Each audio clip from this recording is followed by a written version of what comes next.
Hi, இன்னைக்கு topic போகிற முன்னாடி பேசிக் ஆஃப் அக்கௌண்டிங் கோல்டன் ரூல்ஸ்ன்னு நம்ம படிச்சிருப்போம். நெக்ஸ்ட் லெவல் பேசிக்ஸ் வந்து அக்கௌண்டிங் பிரின்சிபல்ஸ்னால் என்ன அர்த்தம்? நிறைய பேர் ஆல்ரெடி கேள்விப்பட்டிருக்கலாம், இல்லை இப்போ தான் ஃபர்ஸ்ட் டைம் கேள்விப்படலாம் அக்கௌண்டிங் பிரின்சிபல்ஸ் அப்படின்னு. இந்த பிரின்சிபல்ஸ் நம்மளோட அக்கௌண்டிங்கோட எண்டு வரைக்கும் எந்த லெவலில் இருந்தாலும் ஃபவுண்டேஷன், இன்டர், ஃபைனல், அதுக்கப்புறமானாலும் இந்த பிரின்சிபல்ஸ் வந்து நம்மளுக்கு ரொம்ப ஹெல்ப்ஃபுல்லாக இருக்கும். ஸோ பிரின்சிபல்ஸ்னால் என்ன நம்ம தெரிஞ்சே ஆகணும். பிரின்சிபல்ஸ்னால் என்ன? ஃபஸ்ட்டு பிரின்சிபல்ஸ்னால் ஒன்றும் இல்லை, ஜஸ்ட் ரூல்ஸு. எதுக்கு ரிலேட்டடாக இருக்க ரூல்ஸு? லைக் எல்லா கேம்ஸ்லேயும் எல்லா ஸ்போர்ட்ஸ்லேயும் ரூல்ஸ் இருக்கும்ல. கிரிக்கெட்லனா ஒரு சில செட் ஆஃப் ரூல்ஸ் இருக்கும், செஸ்ஸில் ஒரு சில செட் ஆஃப் ரூல்ஸ் இருக்கும். அதே மாதிரியே ஸ்போர்ட்ஸில் இருக்க ரூல்ஸ் மாதிரியே அக்கௌண்டிங்க்கும் ரூல்ஸ் இருக்குது. அந்த ரூல் படி தான் நான் அக்கௌண்ட் பண்ணணும். ஸோ ரூல்ஸ்னால் நமக்கு பேசிக்காக தெரியும். ஸோ பிரின்சிபல்ஸ்னால் என்ன அர்த்தம்? It means rules. ஸோ ஏன் ரூல்ஸ் எல்லாம் இம்பார்ட்டண்ட்டு? இந்த ரூல்ஸ்லாம் இல்லைன்னா என்ன ஆகும், இல்லை ரூல்ஸ் இருந்துச்சுன்னா என்ன ஹெல்ப்ஃபுல்லாக இருக்கும்? First fairness. ரூல்ஸே எதுவுமே இல்லை, ஒரு ஸ்போர்ட்ஸில் ரூல்ஸே இல்லை அப்படின்னா ஃபேராக இருக்குமா அந்த கேமு? எல்லோரும் இஷ்டத்துக்கு விளையாடுவாங்க, சும்மா அடிச்சுட்டு வின் பண்ணலாம், ஸோ என்னன்னாலும் பண்ணலாம்ல. ஸோ ஒரு கேம் வந்து ஃபேராக இருக்கணும், இல்லை ஒரு திங் வந்து ஃபேராக இருக்கணும் அப்படின்னா என்ன தேவை? ரூல்ஸ் வந்து கண்டிப்பாக தேவை. அதுக்கப்புறம் யூனிஃபார்மிட்டி அப்படின்னா என்ன அர்த்தம்? ஒரு ரூல்ஸ், கிரிக்கெட்னா ஒரு ரூல்ஸ், செஸ்னா ஒரு ரூல்ஸ்ன்னு இருந்துச்சுன்னா உலகத்தில் எந்த இடத்துல விளையாண்டாலுமே கிரிக்கெட் வந்து எல்லாருக்குமே புரியும். ஸோ எல்லா இடத்துலையும் யூனிஃபார்மாக இருக்கும்ல. ஸோ ரூல்ஸ்னு ஒன்று இருந்துச்சுன்னா அந்த கேம் வந்து எந்த உலகத்தில் எந்த எண்டுக்கு போனாலுமே யூனிஃபார்மாக இருக்கும் அந்த கேம்னா. இன்னொன்று பெட்டர் அண்டர்ஸ்டாண்டிங். யாருக்கு? பிளேயர்ஸாக இருந்தாலும் சரி, அதை பார்க்குற வியூவர்ஸாக இருந்தாலும் சரி, ரெண்டு பேருக்குமே ரூல்ஸ் வந்து இருந்துச்சுன்னா இன்னும் நல்லா புரியும். ரூல்ஸே இல்லை, எல்லோரும் சும்மா இஷ்டத்துக்கு விளாண்டுக்கலாம் அப்படின்னா பார்க்குறவங்களுக்கும் விளையாடுறவங்களுக்கும் புரியுமா? ஃபஸ்ட்டு என்ன விளையாடுறோன்னே புரியல, ஒன்று விளையாடுறாங்கன்னு ஃபீல் ஆகும்ல. ஸோ ரூல்ஸ் இருந்துச்சுன்னா இன்னும் நல்லா பெட்டராக அண்டர்ஸ்டாண்ட் ஆகும் பிளேயர்ஸ்க்கும் சரி, வியூவர்ஸ்க்கும் சரி. ஸோ இதுதான் பிரின்சிபல்ஸ்னால் என்ன அர்த்தம்? Just rules of accounting. ஸ்போர்ட்ஸில் என்னெல்லாம் ரூல்ஸ் இருக்குது, கிரிக்கெட்டோ செஸ்லேயோ என்னெல்லாம் ரூல்ஸ் இருக்குது, எதுக்காக அந்த ரூல்ஸ் அப்படின்னு பார்த்தோம். அதே மாதிரி அக்கௌண்டிங்கில் அப்படின்னா என்ன அர்த்தம்? ஒரு ஜேர்னல் என்ட்ரி பாஸ் பண்ணுறதுக்கு முன்னாடி, ஒரு லெட்ஜரில் போஸ்ட் பண்ணுறதுக்கு முன்னாடி, ஒரு பேலன்ஸ் ஷீட் P&L ப்ரிப்பேர் பண்ணும்போது என்னெல்லாம் ரூல்ஸ் ஃபாலோ பண்ணணும், எப்படி ப்ரிப்பேர் பண்ணணும், இப்படி தான் அதை அக்கௌண்ட் பண்ணணும். சில ரூல்ஸ் எல்லாம் இருக்கும்ல, சும்மா இஷ்டத்துக்கு எதனாலும் அக்கௌண்ட் பண்ணிக்கலாம் அப்படின்னு சொன்னால் அது எப்படி கரெக்டாக இருக்கும்? நார்மலாக ஸ்போர்ட்ஸ்லேயே ரூல்ஸ் இருக்கும்போது ஸோ அக்கௌண்ட் பண்ணுறதுக்கும் ரூல்ஸ் இருக்கணும்ல. ஸோ அக்கௌண்டிங் ரிலேட்டடாக இருக்கிற எல்லா ரூல்ஸ்க்கும் பேர் அக்கௌண்டிங் பிரின்சிபல்ஸை. இப்போ இந்த பிரின்சிபல்ஸ் வந்து கான்செப்ட்ஸ், கன்வென்ஷன்ஸ்னு இருக்கா, இது வந்து பிரின்சிபல்ஸோட கேட்டகரி. அப்படின்னா என்ன அர்த்தம்? அக்கௌண்டிங் பிரின்சிபல்ஸ்னா அக்கௌண்டிங் ரூல்ஸ். இந்த ரூல்ஸ் வந்து நிறைய டைப்ஸில் இருக்குது. First one accounting concepts, second accounting conventions, and last one other rules. கான்செப்ட்ஸ்னால் என்ன அர்த்தம்? கான்செப்ட்ஸ்னால் பேசிக்காக இருக்கிற ரூல்ஸு. அதாவது ஒரு கேமில் ஒரு செஸ்ன்னு எடுத்துக்கிட்டோம் அப்படின்னா பேசிக்காக இருக்கிற ரூல்ஸ் என்னது? அதில் வந்து 64 பாக்ஸஸ் இருக்கும். பிளேயர்ஸ் வந்து கரெக்டாக காயின்ஸ் இருக்கிற சைடில் உட்கார்ந்து இருக்கணும். சும்மா காயின்ஸ் வந்து இந்த ஆப்போசிட் சைடில் இருக்குது, அவங்க வந்து காயின்ஸ் இல்லாமல் இருக்கிற ஒரு 2 சைடு இருக்கும்ல, அந்த சைடில் போய் உட்காந்தாங்கன்னா இதெல்லாம் ரூல்ஸில் வராது. ஸோ இதெல்லாம் என்னது? பேசிக்காக இருக்கிற திங்ஸு. இதெல்லாம் வந்து ஒரு செஸ் கேம் ஸ்டார்ட் ஆகுறதுக்கு முன்னாடி இதெல்லாம் யார்கிட்டையும் சொல்லணுமா? இதெல்லாம் ரொம்ப பேசிக்காக இருக்கிற விஷயம். Everyone knows, no need to tell separately. அப்புறம் நான் எதுவுமே தனியாக சொல்லணும்னு அவசியமே கிடையாது. இதெல்லாம் பேசிக்காக இருக்கிற விஷயம். ஜென்ரலாக பீப்புள் வந்து அசியூம் பண்ணுற விஷயம் தானே இதெல்லாமே. என்னது? ஏதோ ஒரு செஸ் கேம் பார்க்குறாங்கன்னா ஜென்ரல் அசம்ஷன் என்னவா தான் இருக்கும்? அந்த செஸ் போர்டில் 64 பாக்ஸஸ் இருக்கும், பிளேயர்ஸ் வந்து இந்த 2 சைடு உட்காருவாங்க, 2 பிளேயர்ஸ் தான் இருப்பாங்க, 4 பிளேயர்ஸ்லாம் செஸ்ஸில் கிடையாது. இதெல்லாம் என்னது? இது ஒரு ரூல்ஸ் தான், பட் ரொம்ப பேசிக்காக இருக்க ரூல்ஸு.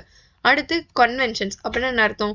இதெல்லாம் வந்து ஜென்ரலாக இதெல்லாம் ரூல் புக்கில் இருக்காது, பட் ஜென்ரலாக இதெல்லாம் ப்ராக்டிஸ் பண்ணுவாங்க. எப்படி? ஒரு செஸ் கேம் ஸ்டார்ட் ஆகிறதுக்கு முன்னாடி 2 பிளேயர்ஸும் ஹேண்ட் ஷேக் பண்ணிக்கிறது, ஆர் அந்த டைமர் ஒன்று வைக்கிறாங்கல்ல. ஸோ எல்லா செஸ் கேம்லேயும் அந்த டைமர் கண்டிப்பாக இருந்தே ஆகணும் அப்படின்னு கிடையாது. ஸோ வந்து அதெல்லாம் வந்து ஜென்ரல் ப்ராக்டிஸ், அதையும் ஃபாலோ பண்ணணும் தானே. ஸோ ஜென்ரல் ப்ராக்டிஸ் என்னெல்லாம் இருக்கோ அதையும் ஃபாலோ பண்ணணும். Next other rules. இதெல்லாம் என்னது? அவங்களே சம்திங் ஏதாச்சும் ரூல்ஸ், இது போக அடிஷ்னலாக ஏதாவது ரூல்ஸ் இருந்துச்சுன்னா அந்த ரூல்ஸு. அக்கௌண்டிங்லேயும் இதே மாதிரி இருக்குது. என்னது? பேசிக்காக இருக்க ரூல்ஸ், யாருமே யார்ட்டும் சொல்லவே தேவையில்லை, எல்லாருக்குமே இது தெரியும். ஜென்ரலாக ஒரு அக்கௌண்டிங் பார்க்குறாங்க அப்படின்னா பேசிக்கான அசம்ஷனே இதாக தான் இருக்கும். ஸோ அது எல்லாமே கான்செப்ட்ஸு. கன்வென்ஷன்ஸ்னால் என்னது? ஸோ ஜென்ரலாக மார்க்கெட்டில் பண்ணுற ப்ராக்டிசஸ்ஸு. எப்படி நார்மலாக இது வந்து எங்கேயும் ரூல் புக்லலாம் இருக்காது. எப்படி எல்லாம் நார்மலாக ஒரு அக்கௌண்டிங் என்டிட்டி இருக்குது, இல்லை நார்மலாக ஏதோ ஒரு ஆர்கனைசேஷன் இருக்காங்க அப்படின்னா அங்கே நார்மலாக ஃபாலோ பண்ணுற ஜென்ரல் ப்ராக்டிஸு எப்படி அக்கௌண்ட் பண்ணுறாங்களோ அது. அதர் ரூல்ஸ், மேனேஜ்மெண்ட்டே ஒரு சில ரூல்ஸ்லாம் அடாப்ட் பண்ணியிருக்கலாம்ல. நான் வேற யாருமே சொல்லாமல் மேனேஜ்மெண்ட்டே ஓகே இப்படி தான் அக்கௌண்ட் பண்ணணும் இப்படி தான் அக்கௌண்ட் பண்ணணும்னு ஒரு சில ரூல்ஸை அக்கௌண்டன்ட்டுக்கு கொடுத்துருக்கலாம். ஸோ அந்த மாதிரி இருக்கிற ரூல்ஸு. கான்செப்ட்ஸ் டோட்டலாக 9 அக்கௌண்டிங் கான்செப்ட்ஸ் இருக்குது. கன்வென்ஷன்ஸ் வந்து டோட்டலாக 4 இருக்குது. அதர் ரூல்ஸுங்கிறது மேனேஜ்மெண்ட்டோட ரூல்ஸ். அது எத்தனை நாளும் இருக்கலாம், டிபெண்ட்ஸ் ஆன் மேனேஜ்மெண்ட்டு. ஸோ அது நம்பர்லாம் கிடையாது. இந்த சாப்டரில் நம்ம பார்க்க போகிறது அக்கௌண்டிங் கான்செப்ட்ஸ் அண்ட் கன்வென்ஷன்ஸு. கான்செப்ட்ஸ்னால் என்ன? These are basic rules which will be assumed by everyone. இது ஜென்ரல் அசம்ஷன். கன்வென்ஷன்ஸ்னால் என்ன அர்த்தம்? நார்மலாக பிஸ்னஸில் பண்ணுற ப்ராக்டிஸ். என்ன ப்ராக்டிஸ் பண்ணுறாங்களோ அதை வந்து அப்படியே ஃபாலோ பண்ணணும், கஸ்டமரியாக இருக்கிறது, நம்ம பாரம்பரியமாக இருக்கிறதுன்னு சொல்லுவோம்ல. ஸோ அதெல்லாம் கன்வென்ஷன்ஸு. கான்செப்ட்ஸ் டோட்டலாக எத்தனை படித்தோம்? 9 இருக்குன்னு பார்த்தோமா? அதில் ஒன்றா பார்க்கலாம். எல்லாத்துக்கும் மேக்ஸிமம் ஒரு 30 செகண்ட்ஸ் வச்சுக்கலாம். அதுக்குள்ளே ஒரு கான்செப்ட் படிக்கிறோம். என்டிட்டி கான்செப்ட்னா என்ன அர்த்தம்? ஃபஸ்ட்டு ஓனரும் ஆர்கனைசேஷனும். ஓ அண்ட் ஓ தான் என்டிட்டி கான்செப்ட். அப்படின்னா என்ன வருது? Owner and organisation. ரெண்டுமே சேமாக வேறு வேறையா? ரெண்டுமே வேறு வேறு. இது என்னது? ஒரு ரூல்ஸு. ஒரு அக்கௌண்ட் பண்ணுறதுக்கு முன்னாடி பேசிக்கான ரூல்ஸ் என்னது? ஓனரும் ஆர்கனைசேஷனும் வேறு வேறு அப்படிங்கிறது ஒரு ரூல்ஸு. ஓகேவா? ஸோ அவங்க 2 பேருக்கும் நடுவில் இருக்க டிரான்சாக்ஷன் என்ன பண்ணணும்? அக்கௌண்ட் பண்ணியே ஆகணும். நெக்ஸ்ட்டு கோயிங் கன்சர்னுங்கிற செகண்ட் கான்செப்ட். அப்படின்னா என்ன அர்த்தம்? இது ஒரு ரூல்ஸ். ஃபஸ்ட்டு என்ன ரூல்ஸ் இது? ஒரு ஆர்கனைசேஷன் நீ ஆரம்பிக்கிற அப்படின்னா it's going to be continue for the forever future. அப்படின்னா அது வந்து அதுக்கு எண்டே இல்லை, அதுக்கு இன்ஃபைனைட் லைஃப் இருக்குங்கிறது தான் பேசிக்கான அசம்ஷன். ஒரு ஆர்கனைசேஷன் ஆரம்பிக்கிறாங்கன்னா 5 வருஷம் லைஃப் அப்படின்னு அசியூம் பண்ணுவாங்களா? இல்லை, அதோட அசம்ஷன் என்னது? இன்ஃபைனைட் லைஃப் தான் அசம்ஷனு. ஓகேவா? Next accounting period. அப்படின்னா என்ன அர்த்தம்? ஒரு இன்ஃபைனைட் லைஃப் இருக்கிற ஆர்கனைசேஷனுக்கு கொஞ்சம் கொஞ்சமாக சின்ன சின்ன பீரியட்ஸாக பிரித்து அக்கௌண்ட் பண்ணணும். அப்படின்னா என்ன அர்த்தம்? 1 year annually, or half year 6 months, or quarterly. இந்த மாதிரி கொஞ்சம் கொஞ்சமாக பிரித்து பேலன்ஸ் ஷீட் போடுங்க. குவார்டர்லி பேலன்ஸ் ஷீட்டு, இல்லை ஹாஃப் இயர்லி பேலன்ஸ் ஷீட், இல்லை ஒரு வருஷத்துக்கு ஆனுவல் பேலன்ஸ் ஷீட் கூட ப்ரிப்பேர் பண்ணலாம். எதை ஸ்ப்ளிட் பண்ணுற? இன்ஃபைனைட் லைஃபை ஸ்மாலர் பீரியட்ஸாக பிரிக்கிற கான்செப்டுக்கு பேர் அக்கௌண்டிங் பீரியட். இது என்ன கான்செப்ட்னா என்ன அர்த்தம்? It's a rule. பிரின்சிபலோட கேட்டகரி தானே. ஸோ அதுவும் ரூல். ஸ்மாலர் பீரியட்ஸாக பிரிச்சே ஆகணுங்கிறது என்னது? Rules. Next money measurement concept. அப்படின்னா என்ன அர்த்தம்? எல்லா அக்கௌண்டிங்கில் இருக்கிற எல்லா டிரான்சாக்ஷன்ஸுமே மணியில் மெஷர் ஆச்சுன்னா அதை என்னால் ரெக்கார்ட் பண்ண முடியும். மணியில் மெஷர் பண்ண முடியலன்னா என்னால் ரெக்கார்ட் பண்ண முடியாது. இந்த மணி மெஷர்மெண்ட் கான்செப்ட்னால என்ன ஹெல்ப், என்ன யூஸ்ஃபுல்னஸ்ஸு அப்படின்னா என்ன சொல்கிறாங்க? Different types of transactions. அப்படின்னா லேண்ட் வாங்குறேன், ஆர் நான் ஏதோ ஒரு கோல்டு வாங்குறேன். லேண்டும் கோல்டும் ஒன்றா வேறு வேறையா? வேறு வேறு. ரெண்டுமே அசெட் தான், பட் ரெண்டும் ஒன்றா வேறு வேறையா? லேண்டு வேறு, கோல்டு வேறு. ஆனால் அது ரெண்டுத்தையும் நான் வந்து சிமிலராக அக்கௌண்ட் பண்ணுவேன். எப்படி? லேண்டு ஒரு 10 lakhs, கோல்டு அதே 10 lakhsக்கு வாங்கினேன்னா லேண்டுக்கு எப்படி ஜேர்னல் என்ட்ரி போடுறனோ அதே மாதிரி தானே கோல்டுக்கும் என்ட்ரி போடுவேன். ஸோ டிஃப்ரெண்ட் டைப்ஸ் ஆஃப் டிரான்சாக்ஷன்ஸை ஒரே மாதிரி ரெக்கார்ட் பண்ணுறதுக்கு ஹெல்ப்ஃபுல்லாக இருக்குல்ல. எது? இந்த மணி மெஷர்மெண்ட் கான்செப்ட். மணி மெஷர்மெண்ட் கான்செப்டில் ஆக்சுவலாக என்ன சொல்கிறாங்க? அது ஒரு ரூல்ஸு. அந்த ரூல்ஸில் எதெல்லாம் மணியால் மெஷர் பண்ண முடியுதோ அதை ரெக்கார்ட் பண்ணுங்க அப்படின்னு சொல்கிறாங்க. ஸோ அக்கௌண்டிங்கில் நான் எதை மட்டும் தான் ரெக்கார்ட் பண்ணுவேன்? இதெல்லாம் ரெக்கார்ட் பண்ண மானிட்டரியாக என்னால் இருக்க முடியுதோ அதை மட்டும் ரெக்கார்ட் பண்ணுவேன். அக்ரூவல். அக்ரூவல் நம்மளுக்கு தெரியுமா தெரியாதா? அக்ரூவல்லாம் என்னது? Cash transaction as well as credit transaction ரெண்டுத்தையும் அக்கௌண்ட் பண்ணுறது. ஸோ வந்து காசு கொடுத்து ஒன்று பொருள் வாங்குற, அக்கௌண்ட் பண்ணணுமா? பண்ணணும். காசு கொடுக்கல ஆனால் பொருள் வாங்கிட்ட, அக்கௌண்ட் பண்ணணுமா வேண்டாமா? பண்ணியே ஆகணும். ஏன்? அதுவும் ஒரு ரூல்ஸு. என்ன ரூல் அது? Accrual concept. அது ரூல்ஸ் தானே. ஸோ என்னதையும் அக்கௌண்ட் பண்ணணும்? கிரெடிட் டிரான்சாக்ஷன்ஸையும் அக்கௌண்ட் பண்ணியே ஆகணும். கேஷ் டிரான்சாக்ஷனை அதுவும் பண்ணணும். Next dual aspect. அப்படின்னா என்ன அர்த்தம்? அதுவும் ஒரு ரூலு. அந்த ரூலில் என்ன சொல்கிறாங்க? என்ன ஜேர்னல் என்ட்ரி போட்டாலும் டெபிட் கிரெடிட் 2 ஆஸ்பெக்டும் இருக்கணுங்கிறாங்க. அது ரூல்ஸா? ரூல்ஸ் இல்லையா? அதுவும் ஒரு ரூல்ஸ் தான். Next matching concept. Matching concept ரூல்ஸா? ரூல்ஸ் இல்லையா? அதுவும் ஒரு ரூல்ஸ் தான். ஸோ மேட்சிங் கான்செப்ட் என்ன சொல்கிறாங்கன்னா, என்னெல்லாம் ரெவென்யூ இருக்கோ அதுக்கு ரிலேட்டடாக இருக்க எக்ஸ்பென்சஸும் அதே பீரியடில் நீ புக் பண்ணியே ஆகணுங்கிறாங்க. ஸோ இதனால தான் நம்ம என்ன எக்ஸ்பென்சஸ்லாம் புக் பண்ணுறோம்? ப்ரீபெய்ட் எக்ஸ்பென்ஸு, அக்ரூட் இன்கம்ஸ், இதெல்லாம் நம்ம ஏன் புக் பண்ணுறோம்? ப்ரீபெய்ட் எக்ஸ்பென்ஸ்னால் என்ன அர்த்தம்? ஏதோ ஒரு எக்ஸ்பென்ஸ் வந்து நான் பே பண்ணுறேன். ஸோ வந்து நான் பே பண்ணிட்டேன், ஒரு ரெண்ட் பே பண்ணுறேன். எந்த வருஷத்துக்கான ரெண்ட்டு? ப்ரீபெய்ட் எக்ஸ்பென்ஸ்னால் நெக்ஸ்ட் இயர்க்கான ரெண்ட்டை இப்போவே பே பண்ணிட்டேன். நான் என்னென்ன என்ட்ரி போடணும்? Rent, expense, okay, rent account debit to cash அப்படின்னு போடணுமா? ரெண்ட் எக்ஸ்பென்ஸ்னு போட்டேன்னா என்ன ஆகிடும்? கரண்ட் இயரோட எக்ஸ்பென்ஸ் மாதிரி ஆகிடும்ல. ஸோ என்ன பண்ண சொல்கிறாங்க? கரண்ட் இயரோட எக்ஸ்பென்ஸ் என்னவோ அதை மட்டும் கரண்ட் இயரில் புக் பண்ணுங்கள். ஸோ ரெவென்யூ, கரண்ட் இயரோட ரெவென்யூ, கரண்ட் இயரோட எக்ஸ்பென்ஸு, இது மட்டும்தான் இந்த பீரியடில் இருக்கணும். ஸோ நெக்ஸ்ட் பீரியடோட எக்ஸ்பென்ஸ் ஏதாச்சும் நீ இந்த பீரியடில் பே பண்ணியிருக்கேன்னா அதை என்ன பண்ணணும்? ப்ரீபெய்டு எக்ஸ்பென்ஸு இல்லை அவுட்ஸ்டாண்டிங் எக்ஸ்பென்ஸ், அக்ரூட் எக்ஸ்பென்ஸ், அந்த மாதிரி ஏதோ ஒரு லெஜரில் வச்சுக்கோங்க. நெக்ஸ்ட் இயர் அது என்ன பண்ணணும், எக்ஸ்பென்ஸு டு ப்ரீபெய்டு எக்ஸ்பென்ஸ் அப்படின்னு புக் பண்ணணுங்கிறாங்க. Next realisation concept. இந்த ரியலைசேஷன் கான்செப்ட் தனியாக படிக்கவே வேணாம். இது என்னது, அக்ரூவல் கான்செப்டை ஃபார் ரெவென்யூக்கு மட்டும். இதே இது அக்ரூவல் கான்செப்ட் வந்து ரெவென்யூக்கா இதுவா காஸ்ட் எக்ஸ்பென்ஸ்க்கா, ரெண்டுத்துக்குமே அக்ரூவல் கான்செப்ட்டுங்கிறது எக்ஸ்பென்ஸுக்கும் ஓகே, ரெவென்யூக்கும் சரி. அப்படின்னா என்ன அர்த்தம், பர்ச்சேஸும் கிரெடிட் பர்ச்சேஸ் அக்கௌண்ட் பண்ணணும், சேல்ஸும் கிரெடிட் சேல்ஸ் அக்கௌண்ட் பண்ணணும்ல. இதே இது ரியலைசேஷன் கான்செப்ட்டுங்கிறது வெறும் ரெவென்யூவோட அக்ரூவலை மட்டும் பேசுகிறாங்க, அது தனியாக ஒரு கான்செப்ட்.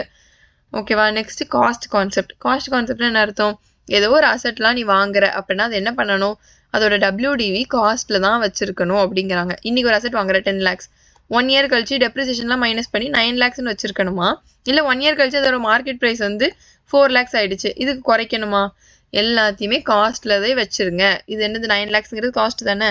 ஸோ இந்த 10 lakhsல டெப்ரிசியேஷன் மைனஸ் பண்ணி 9 lakhs இந்த காஸ்ட்லேயே வச்சுருங்க அப்படின்னு சொல்கிறது என்ன கான்செப்ட், காஸ்ட் கான்செப்ட். ஸோ இதெல்லாம் பேசிக்காக இருக்கிற concepts, which means basic rules. இப்போ இந்த கான்செப்ட்ஸ் வந்து 9 கான்செப்ட்ஸ் நான் பேசிக்காக எக்ஸ்பிளைன் பண்ணியிருக்கேன்ல. ரிவிஷன் மாதிரி வேணும்னு நினைக்கிறவங்க நெக்ஸ்ட் கன்வென்ஷன்ஸ் போயிடலாம். இல்லை எனக்கு வந்து இப்போ புரியல, எனக்கு வந்து இப்போ தான் நான் ஃபஸ்ட் டைம் லேர்ன் பண்ணிக்கணும்னு நினைக்கிறவங்க நான் இன்னொரு வீடியோ டீட்டெயில்டாக இது வந்து கீ பாயிண்ட்ஸ் என்னெல்லாம் இந்த கான்செப்ட்னு எக்ஸாமில் வந்து இதை பற்றி சொல்லுங்க அப்படின்னு கேட்டாங்கன்னா ஒரு 4 marks கொஸ்டின் எப்படி அட்டன் பண்ணலாம், எப்படி ஞாபகம் வச்சுக்கலாம், என்னெல்லாம் கீ பாயிண்ட்ஸ், எப்படி அதை டெவலப் பண்ணலாம் அப்படின்னு தனியாக ஒரு வீடியோ போட்டிருக்கேன். அது டிஸ்கிரிப்ஷனில் லிங்க் இருக்குது. ஸோ அதை கிளிக் பண்ணி நீங்கள் நெக்ஸ்ட் வீடியோ ஃபுல்லாக எலாபரேட்டாக பாருங்கள். இல்லை எனக்கு போதும் அப்படின்னு நினச்சவங்க, ஆல்ரெடி நான் படிச்சுட்டேன் அப்படின்னு நினைக்கிறவங்க நெக்ஸ்ட் கன்வென்ஷன்ஸ் போயிடலாம். Okay, concepts over. நெக்ஸ்ட் வந்து கன்வென்ஷன்ஸ். டோட்டலாக எத்தனை கன்வென்ஷன்ஸ் இருக்குது, 4. கன்வென்ஷன்ஸ்னால் என்னது, இதுவுமே ரூல்ஸ் தான். ஆனால் இதெல்லாம் வந்துட்டு, அதாவது ரூல்ஸ்னால் என்ன அர்த்தம், இதுவுமே பிரின்சிபல்ஸில் ஒரு கேட்டகரி தான். ஆனால் இதெல்லாம் ஜென்ரலாக வந்து ஒரு ஆர்கனைசேஷன் பண்ணிகிட்டே இருந்ததுனால இது ரூல்ஸாக ஆச்சு. ஸோ வந்து இது வந்து எப்படி ஒரு கஸ்டம்ஸ் மாதிரி. கஸ்டம்ஸ்னால் என்னது, பாரம்பரியமாக பண்ணிகிட்டே இருக்கிறதுனால இதுவும் ஒரு ரூல்ஸ் ஆகிடுச்சு. ஸோ டோட்டலாக 4 கன்வென்ஷன்ஸ் இருக்குது. ஃபர்ஸ்ட் ஒன் என்னது, convention of conservatism. Next consistency, materiality and full disclosure. Last one வந்து full disclosure. First one conservatism அப்படின்னா பேசிக்காக என்னென்னா record loss, don't record profit. பேசிக்காக அதுதான். என்னது, லாஸை ரெக்கார்ட் பண்ணுங்கள், ப்ராஃபிட்டை ரெக்கார்ட் பண்ணாதீங்க.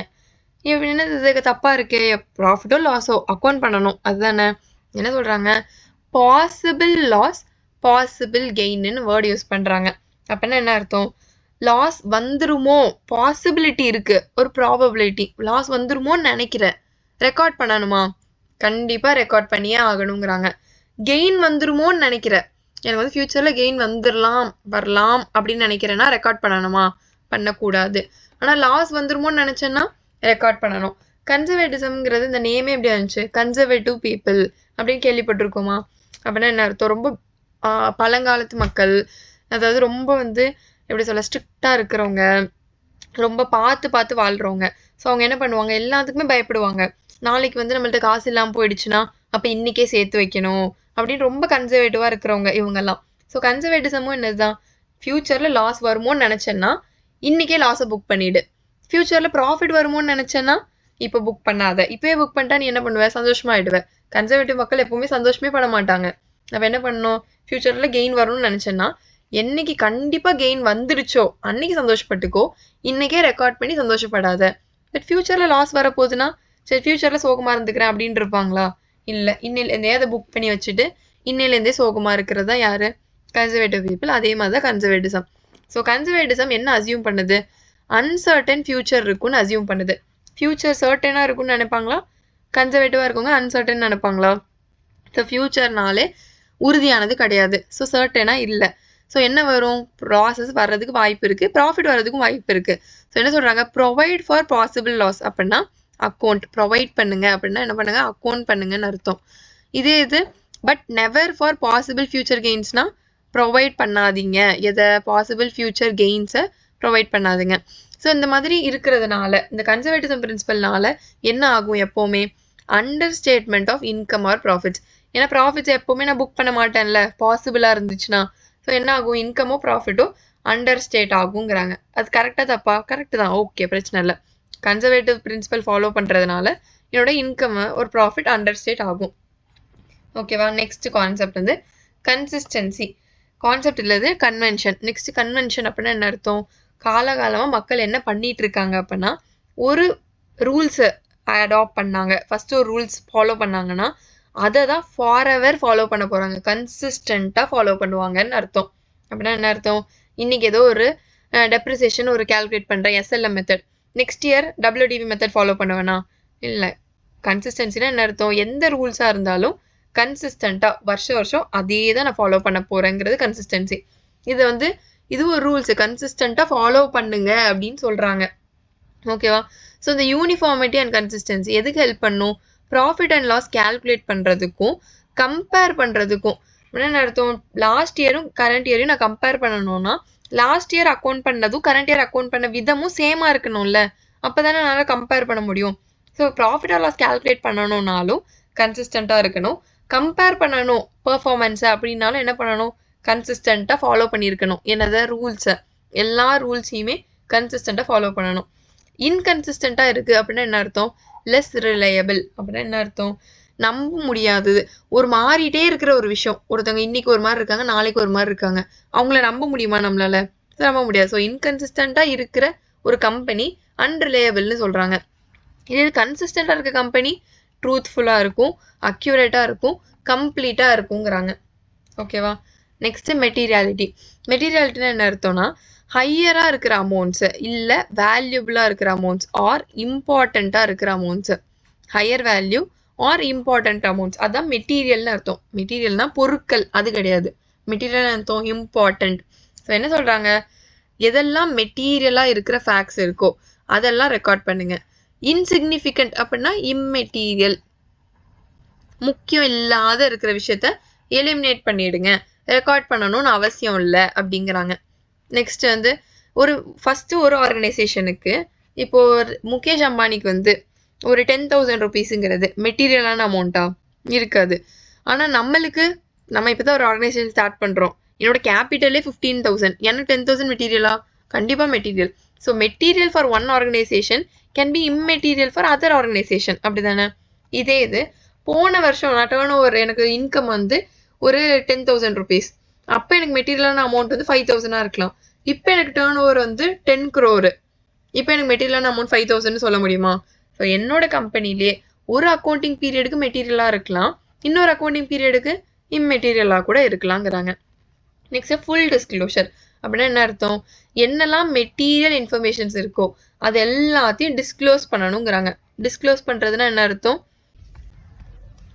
டிஸ்க்ளோஸ் பண்ணுறதுனா என்னோட ஃபினான்ஷியல் ஸ்டேட்மெண்ட்ஸ் ப்ரிப்பேர் பண்ணுவேனா? அப்படின்னா என்னது? பேலன்ஸ் ஷீட்டு, P&L ப்ரிப்பேர் பண்ணும் போதே தனியாக நோட்ஸுன்னு போட்டு என்னெல்லாம் முக்கியமான விஷயங்கள் இருக்கோ அதெல்லாம் மென்ஷன் பண்ணணும். மென்ஷன் பண்ணனா எழுதணும். எழுதுங்க. டிஸ்க்ளோஸ் பண்ணுறதுனா என்ன அர்த்தம்? மென்ஷன் பண்ணுங்க, அதை காமிங்க, அதை சொல்லுங்க அப்படின்னு அர்த்தம். எழுதுங்க அப்படிங்கிறாங்க. எதெல்லாம் மென்ஷன் பண்ணணும்?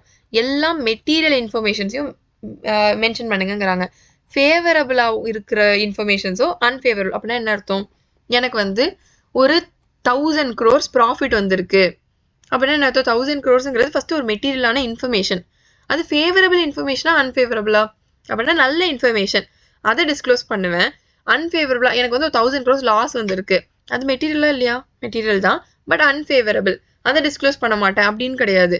என்ன சொல்கிறாங்க? மெட்டீரியலாக இருக்கிற ஏதோ ஒரு இன்ஃபர்மேஷன் ஃபேவரபிளாக இருக்கோ அன்ஃபேவரபிளாக இருக்கோ என்ன பண்ணணும்? கண்டிப்பாக டிஸ்க்ளோஸ் பண்ணியே ஆகணும். எதில்? இந்த அக்கௌண்டிங் ஸ்டேட்மெண்ட் அப்படின்னா ஃபினான்ஷியல் ஸ்டேட்மெண்ட்ஸு, இந்த பேலன்ஸ் ஷீட், P&L நோட்ஸில் டிஸ்க்ளோஸ் பண்ணுங்கிறாங்க. இந்த மாதிரி அக்கௌண்டிங் ஸ்டேட்மெண்ட்ஸ் ப்ரிப்பேர் பண்ணுறேன்ல, ஹானஸ்ட்டாக ப்ரிப்பேர் பண்ணுங்கிறாங்க. அப்புறமா இந்த ஃபுல் டிஸ்க்ளோஷர் எப்போ முக்கியம் அப்படின்னா, மெயினாக எல்லா ஆர்கனைசேஷனுக்கும் முக்கியம். ஆனால் ஏதோ ஒரு ஆர்கனைசேஷன் ஓனர் வேறு மேனேஜர் வேறுன்னு இருக்காங்கன்னு வையேன், அவங்களுக்கு இந்த ஃபுல் டிஸ்க்ளோஷர் ரொம்ப ஹெல்ப்ஃபுல்லாக இருக்குங்கிறாங்க. அப்படின்னா என்ன அர்த்தம்னா எக்ஸ்பிளைன் பண்ணுறேன். இப்போ ஒரு கம்பெனி இருக்குது, அதில் ஓனர் வந்து ஏன்னு வச்சுக்கோங்க, பிங்கிற ஒருத்தன் தான் மேனேஜ் பண்ணுறான். அப்படின்னா என்ன அர்த்தம்? ஏ வந்து வீட்டிலேயே சும்மா தான் உட்காந்துருப்பாரு, பி தான் வந்து அந்த ஆர்கனைசேஷன் உள்ளே போய் எல்லா டே டு டே பிஸ்னஸ் எல்லாம் அக்கௌண்டிங் எல்லாமே யாருக்கு மட்டும் தான் தெரியும்? பிக்கு தான் தெரியும். ஏன் எப்படி தெரிஞ்சுப்பாங்க பிஸ்னஸ் எப்படி ரன் ஆகுது அப்படின்னு? ஏன் எப்படி தெரிஞ்சுப்பாங்க? ஃபினான்ஷியல் ஸ்டேட்மெண்ட்ஸ் பார்த்து தெரிஞ்சுக்கலாம்ல. ப்ராஃபிட் இருக்கா, லாஸ் இருக்கா, அசெட் எவ்வளோ, லைபிலிட்டி எவ்வளோ எப்படின்னு இதை பார்த்து தான் தெரிஞ்சுக்கிறாங்க. ஸோ ஒரு ஓனரும் மேனேஜரும் சேம் பர்சன் இல்லை, வேறன்னு இருக்காங்கன்னா ஃபினான்ஷியல் ஸ்டேட்மெண்ட்ஸில் டிஸ்க்ளோஸ் பண்ண வேண்டியது அப்படின்னா மென்ஷன் பண்ணுற ஒரு விஷயமும் முக்கியம் இல்லையா? கண்டிப்பாக முக்கியம். ஏன்? ஓனர்ஸ்க்கு இது மூலயமா தான் தெரிஞ்சிக்கவே முடியும். இது ஓனர் தான் மேனேஜர்னா இது டிஸ்க்ளோஷர் அவ்வளோ முக்கியம் இல்லை, ஏன்னா அவருக்கே எல்லாமே தெரியும். ஸோ எந்த மாதிரி ஆர்கனைசேஷனுக்கு இது ரொம்ப முக்கியம்? When ownership is separate from management. ஓனரும் மேனேஜரும் வேறு பர்சனாக இருக்காங்கன்னா ஃபுல் டிஸ்க்ளோஷர் ரொம்ப முக்கியமான ஒரு விஷயங்கிறாங்க. ஸோ இதோட நம்ம அக்கௌண்டிங் பிரின்சிபல்ஸ், கான்செப்ட்ஸ், கன்வென்ஷன்ஸ் எல்லாமே டீட்டெயில்டாக பார்த்தாச்சு. இதுக்கப்புறம் டெய்லி இதை ரிவைஸ் பண்ணுங்கள், படிச்சுட்டே இருங்க. இந்த கீ பாயிண்ட்ஸ் எல்லாத்தையுமே ஞாபகம் வச்சு ட்ரை பண்ணுங்கள். இந்த கீ பாயிண்ட்ஸை வச்சு நம்ம டெவலப் பண்ணிக்கலாம். பட் இந்த கீ பாயிண்ட்ஸ் ஞாபகம் இல்லை அப்படின்னா நம்ம உள்ள எந்த கதை எது எழுதினாலும் மார்க்ஸ் வராது. ஸோ என்ன பண்ணும், கீவேர்ட்ஸை ஞாபகம் வச்சுக்கோங்க. இந்த ஃபுல் நோட்ஸும் உங்களுக்கு டவுன்லோட் பண்ணணும் அப்படின்னா டிஸ்கிரிப்ஷனில் ஒரு லிங்க் கொடுத்துருக்கேன், ஒரு டெலிகிராம் சேனலோட லிங்க்கு. அதில் போயிட்டு நீங்கள் வேர்ட் டாக்குமெண்ட்னாலும் சரி, பிடிஎஃப்னாலும் சரி நீங்கள் டவுன்லோட் பண்ணிக்கலாம். இல்லை வேறு எதுவும் சாப்டர்ஸ் உங்களுக்கு தனியாக எக்ஸ்பிளைன் பண்ணணும் அப்படின்னாலுமே கமெண்ட் பண்ணுங்கள். அந்த சாப்டர்ஸை நான் நெக்ஸ்ட் வீடியோவில் போஸ்ட் பண்ண பார்க்குறேன்.